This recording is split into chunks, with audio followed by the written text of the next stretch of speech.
पाकिस्तान के कब्जे वाले कश्मीर यानी कि पीओके में आजादी की जंग छिड़ गई है। पाकिस्तानी सेना के जोर जुल्म के खिलाफ आवाज उठने लगी है और आवाज उठाने की कीमत आम कश्मीरियों को गोली खाकर चुकानी पड़ रही है, जिसे लेकर पीओके में उबाल है। लोग सड़कों पर उतर आए हैं। देखिए इस रिपोर्ट को।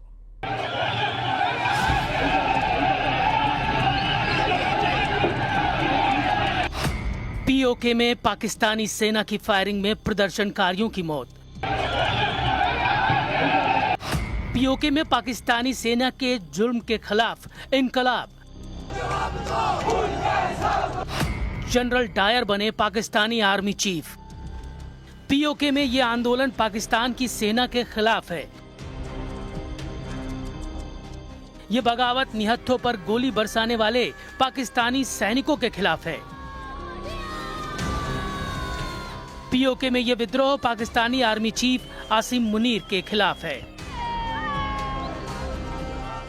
पीओके की आम पब्लिक का ये गुस्सा, ये नफरत पाकिस्तान की सरकार के खिलाफ है। पाकिस्तान के कब्जे वाले कश्मीर यानी पीओके से आई आम पब्लिक के गुस्से की ये हैरान कर देने वाली तस्वीरें इस बात की गवाही दे रही हैं कि वहाँ कुछ भी ठीक नहीं है।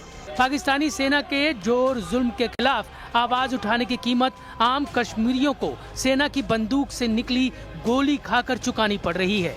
आम नागरिकों के विरोध प्रदर्शन को दबाने के लिए पाकिस्तान की सेना और पाकिस्तानी रेंजर आम लोगों पर गोली चला रहे हैं। सेना के लोग पीओके के बेगुनाह लोगों पर आंसू गैस के गोले छोड़ रहे हैं।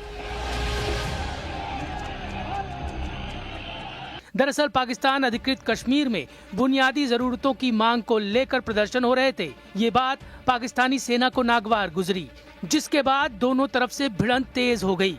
पाकिस्तानी सैनिकों के अत्याचार के खिलाफ पीओके का कॉमन मैन लामबंद हो गया। उसने सड़कों पर उतरकर पाकिस्तान की सेना और सरकार के खिलाफ हल्ला बोल दिया। पीओके में इस विरोध प्रदर्शन का अंजाम ये रहा कि प्रदर्शनकारियों को रोकने के लिए सिक्योरिटी फोर्सेज ने बुधवार को निहत्थे लोगों पर फायरिंग कर दी, जिसमें कुछ नागरिकों की मौत हो गई जबकि 100 से ज्यादा लोग घायल हो गए। पीओके के स्थानीय नेताओं के मुताबिक पाकिस्तानी सेना की गोलीबारी के घायलों का अस्पताल में इलाज नहीं किया जा रहा, जिससे मौतों की संख्या बढ़ रही है। ये उनका हकीकी भाई है। ये कह रहा है कि एनी शाहिदीन जो साथ लेके गए कि सीएमएच के अंदर लेके गए, उन्होंने उसको फर्स्ट एड ही नहीं दी, उसको वापस भेज दिया। फर्स्ट एड देते हैं वो बच जाता।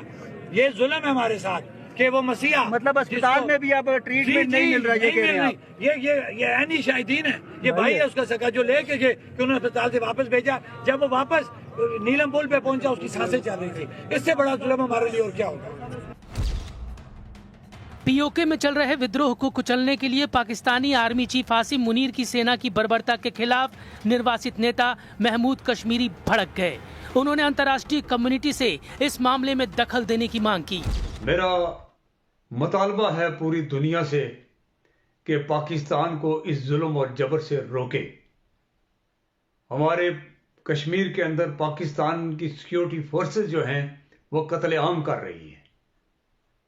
दुनिया वाले नोटिस उठाएं और पाकिस्तान को रोकें। अगर पाकिस्तान को रोका ना गया तो ना जाने कितने और कश्मीरियों के जो है वो उनको कत्ल किया जाएगा, उनके घर बर्बाद कर दिए जाएंगे। इस वक्त पूरा जो है अपना पाकिस्तानी ज़ेर इंतजाम कश्मीर बंदूकों के साए में है। लोग खौफ की जिंदगी बसर कर रहे हैं और हमारी कोई बात सुनने के लिए तैयार नहीं।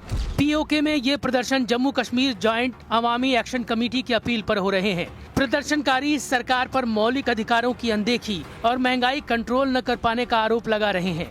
पीओके में प्रदर्शन कर रहे लोगों ने सरकार के सामने 38 मांगे रखी हैं, जिसमें पाकिस्तान में बसे कश्मीरी शरणार्थियों के लिए बनी 12 विधानसभा सीटें खत्म करने की मांग, बिजली परियोजनाओं में लोकल लोगों के फायदे को ध्यान में रखने की मांग और आटे बिजली के बिलों पर छूट देने की मांग अहम है। पीओके में प्रदर्शनकारियों की ये मांगे बुनियादी जरूरतों से जुड़ी हैं, जो जायज भी हैं। लेकिन आसिम मुनीर की सेना आम नागरिकों की इस मांग के लिए किए जा रहे विरोध प्रदर्शन को किसी भी हाल में कुचलना चाहती है। इसके लिए वो गोली चलाने से भी गुरेज नहीं कर रही। लेकिन पाकिस्तान अधिकृत कश्मीर के प्रदर्शनकारी भी कम नहीं है। एक ओर सेना लोगों पर गोली बरसा रही है तो दूसरी ओर सेना को पीटा भी जा रहा है। सामने आई तस्वीरों में वहां के लोग पाकिस्तानी सेना से मोर्चा लेते नजर आए। दावों के मुताबिक प्रदर्शनकारियों के सामने पाकिस्तानी सेना के कुछ सैनिकों ने सरेंडर कर दिया। यही नहीं, इस दौरान पाकिस्तानी रेंजरों की पिटाई की भी बात सामने आई है। पीओके से आई एक और तस्वीर देखिए। प्रदर्शन के दौरान पकड़े गए पाकिस्तानी सैनिकों के कपड़े उतरवाकर सड़क के किनारे टांग दिए गए। इस प्रदर्शन के दौरान 3 पुलिस वालों के मारे जाने की खबर भी सामने आई है, जबकि 170 से ज्यादा पुलिस वाले घायल भी हैं। इनमें 10 की हालत नाजुक बताई जा रही है।